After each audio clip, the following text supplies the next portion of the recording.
nous accueillons la mairesse d'Arrondi-Cartierville, qui est également membre du comité exécutif. Il s'agit de Émilie Tullier.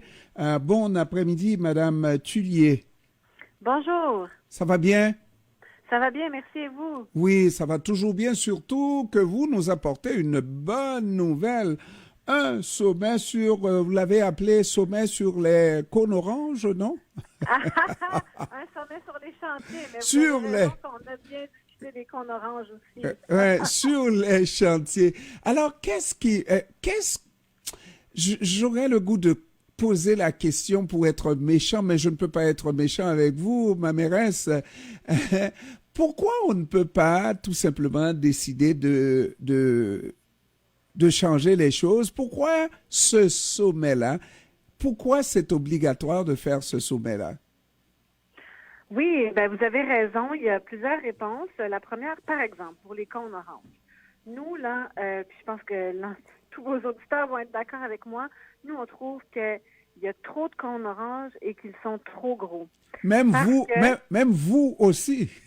bien sûr, mais parce que en ce moment, la réglementation fait en sorte que la disposition des cônes oranges autour d'un chantier, elle est faite selon les autoroutes. C'est ça qu'on utilise comme norme. Fait que même sur votre petite rue à 30 km/h, il y a autant de cônes et d'aussi grande taille que si vous étiez sur l'autoroute. Nous, à Montréal, ça fait des années qu'on dit au ministère du Transport que ça n'a pas d'allure. Mais là, il y a vraiment un consensus. Donc, le sommet, ça servait notamment à construire ce consensus, parce qu'on a posé la question, puis ben, tout le monde est d'accord, hein?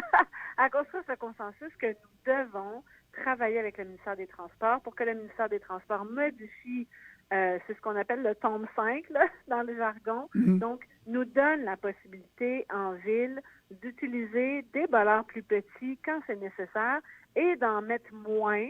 Hein, parce que les gens roulent pas à 120 km/h. On n'a pas besoin de savoir très, très, très à l'avance, comme dans une autoroute, qu'il y a des travaux qui sont juste devant.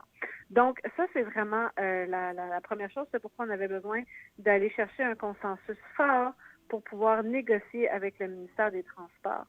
Puis, en fait, c'était la première fois dans l'histoire là, récente de la Ville, en tout cas, qu'on réunissait toutes les personnes qui sont concernées par les chantiers. Donc, les donneurs d'ouvrages, la Ville, le ministère des Transports, la STM, des gens qui interviennent dans la rue aussi, la Commission des services électriques, Bell, Énergir. Il y avait aussi le SPVM, des gens aussi de l'Agence de mobilité durable et surtout, il y avait aussi des représentants des entrepreneurs en infrastructure, donc ceux qui font les travaux dans les rues. Puis il y avait aussi des représentants du développement immobilier parce que même s'ils construisent sur leur terrain privé, très souvent, et malheureusement, ils s'étendent aussi dans la rue pour faire leurs travaux. Donc, toutes ces personnes-là, on les a invitées. Au début du sommet, la mairesse de Montréal, Mme Plante, a présenté les propositions de la Ville de Montréal pour voir si les gens étaient d'accord avec nos propositions. Mais surtout, on voulait recevoir d'autres propositions aussi. Parce que nous, on veut serrer la vis. Mais on veut serrer la vis, on veut voir si les mesures qu'on met de l'avant sont des mesures pertinentes. Puis je vous dirais qu'en grande majorité, les gens nous ont dit oui, les mesures que vous mettez de l'avant sont des mesures pertinentes. Puis on veut aussi qu'il y ait un momentum, parce que nous, notre objectif, là, c'est carrément, on est ambitieux, c'est de changer la culture des chantiers à Montréal. Puis pour changer la culture, là, il n'y a pas juste la Ville qui doit le faire, il faut que tous les partenaires embarquent. Puis heureusement, c'est ce qu'on a senti hier. Ça a été une journée extraordinaire hier. Pour vrai, là, les gens étaient là en mode solution, ils étaient constructifs. On a amené des propositions. Les gens ont envie d'embarquer avec nous pour faire des meilleurs chantiers. Après, on n'a pas de baguette magique, mais l'esprit est là, mais pas juste l'esprit. Il va y avoir des changements réglementaires aussi, et puis plus de comment dire ça, des règles resserrées, là. Mais j'imagine que si vous aviez fait un référendum sur les cônes oranges, vous l'auriez remporté haut la main en disant on va faire de notre mieux pour qu'il y en ait de moins en moins. Et ça dure, ces chantiers-là, longtemps et trop longtemps aussi. Bien, ça, là, c'est une question d'équilibre parce que les gens l'ont dit, là, puis on le sait, là, les solutions pour que des chantiers durent moins longtemps, c'est de faire des travaux 24 heures. Mais je vous dirais que seulement à certains endroits, on le fait parce que sinon, les résidents, ils nous disent non. Et avec raison. Ils n'ont pas envie qu'on fasse des chantiers 24 heures, d'avoir du bruit 24 heures. Les gens veulent dormir. Et l'autre grande solution apportée par, justement, les gens qui font des travaux, c'est de fermer des rues. C'est sûr, ça va beaucoup plus vite si on ferme la rue. À Montréal, on n'est pas capable de fermer une rue. On le fait là, pour, mettons, une journée ou deux pour faire un pavage. Surtout une Mais rue imaginez-vous commerciale. fermer une rue sur des rues commerciales ou sur des rues. On est obligé de laisser passer les gens. Et ça, c'est sûr que ça ralentit les travaux. Mais nous, on considère que c'est l'équilibre qu'on doit trouver. Et c'est pour ça que souvent les travaux sont un peu plus longs. Ou sinon, ben, c'est l'hiver aussi. Hein? On a une période là où on ne peut pas faire beaucoup de travaux parce qu'il neige, il y a toutes sortes de choses. Donc, il faut remballer notre chantier, le mettre propre, nickel, remettre de la chaussée pour que les gens puissent passer pendant tout l'hiver, déneiger, tout ça.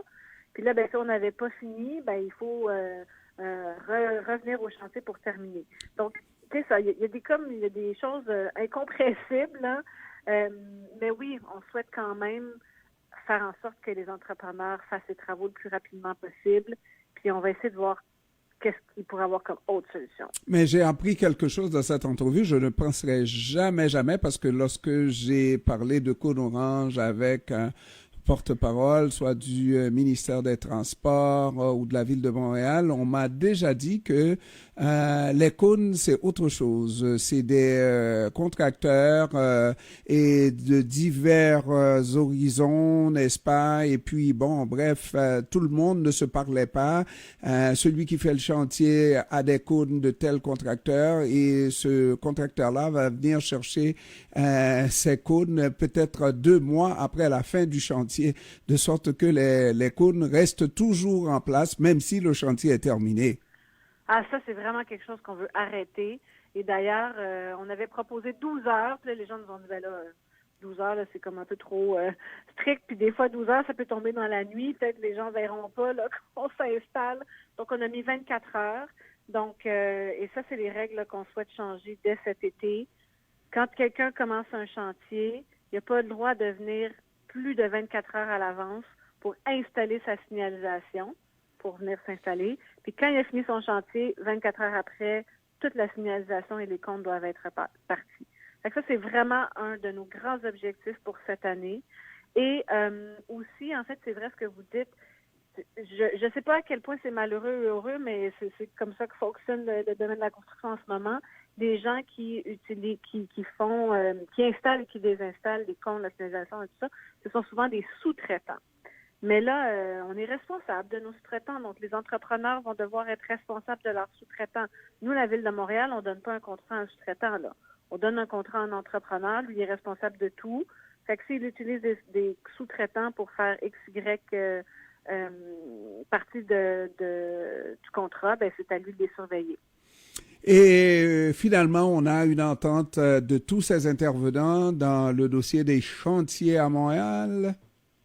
Oui, puis je vous dirais que la principale entente, puis ça va peut-être faire réagir les gens, mais on avait un très beau panel. Et la première question qui a été posée, c'est est-ce qu'il y a trop de chantiers à Montréal? Et tout le monde a dit non. Dans le sens où les chantiers, ils sont malheureusement nécessaires. Si vous posez la question, si vous posez la question aux contribuables montréalais, ils vont vous dire oui, il y a trop de chantiers. Mais si vous posez la question à ces gens qui ont besoin d'avoir de ces chantiers-là pour vivre, pour faire fonctionner leurs entreprises, ils vont dire c'est même pas les entrepreneurs qui répondent ça. C'est la ville. Nous, si on ne vient pas réparer votre tuyau d'aqueduc, un jour, vous n'aurez plus d'eau. Non, mais c'est sûr. Si on ne vient pas réparer votre tuyau d'égout, ben un jour, vous ne pourrez plus tirer la chasse d'eau. Et quand c'est moi, c'est ça les travaux qu'on fait en ce moment. Et quand c'est la rénovation. Et quand c'est moi qui suis concerné, ben c'est la fin du monde, n'est-ce pas? Mais pour les autres, on s'en passe, n'est-ce pas? C'est comme ça. Mais c'est pour ça que j'en parlais, parce que ça fait réagir. Mais l'idée, là, c'est qu'en ce moment, les travaux qui sont faits, ils sont essentiels et nécessaires pour réparer les conduites d'eau et d'aqueduc sous les rues, ou pour réparer la rue elle-même, ou sinon, ben, c'est pour construire des logements. Puis Dieu sait qu'on en a besoin des logements, on est en crise du logement. Fait que c'est vraiment les travaux qui sont en cours à Montréal en ce moment. Fait que c'est sûr. Puis en fait, le constat, c'était, on peut pas dire qu'il y a trop de travaux dans le sens où malheureusement on doit les faire. Mais oui, il y a des chantiers qui sont mal tenus et qui dérangent, puis c'est vraiment ceux-là auxquels on va s'attaquer. Émilie Tullier, mairesse d'arrondissement Ahuntsic-Cartierville, membre du comité exécutif, je vous remercie d'avoir pris du temps pour nous cet après-midi, Madame Tullier. Merci beaucoup. Bonne fin de soirée. À vous aussi. Merci. À la prochaine.